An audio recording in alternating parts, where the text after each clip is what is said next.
Today's reading is Aunt Arachne, an entry from the Monster Encyclopedia book series.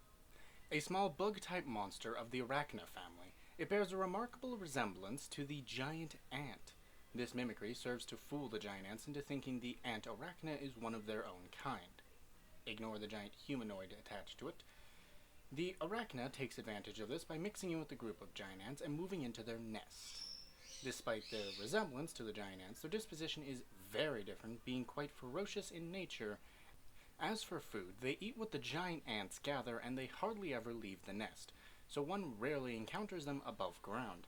They obtain a man as a reproductive partner in much the same manner. When a giant ant brings a man back to the nest, I don't know why giant ants would do that, but whatever, the Aunt Arachne will seize the man and carry him back to her own bed. Being exposed to the giant ant's pheromones that pervade the nest make him highly aroused and extremely lustful. They join with the man after binding his four limbs with the thread they spit out, and will likely firmly seize the man's hips with their arms and all of his legs, slamming together with their hips together. In other words, time for the lewd. It's not over after the man ejaculates once or twice. They're constantly exposed to the pheromones excreted from the giant ants, and they won't be satisfied after having sex just once or twice in a row. They'll enjoy pleasure in milking the semen just by having sex again and again, slamming their hips together for as long as they like.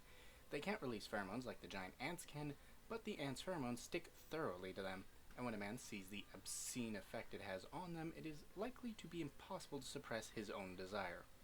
Unlike the giant ants, they don't work all day. After capturing a man, they'll have a lazy lifestyle, having sex with a man in their bed all day and night, which is a lot of energy needed.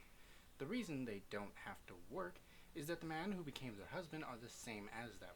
They grow rapidly corrupt along with them, and eventually the priority in their head will be thoughts of having sex with them.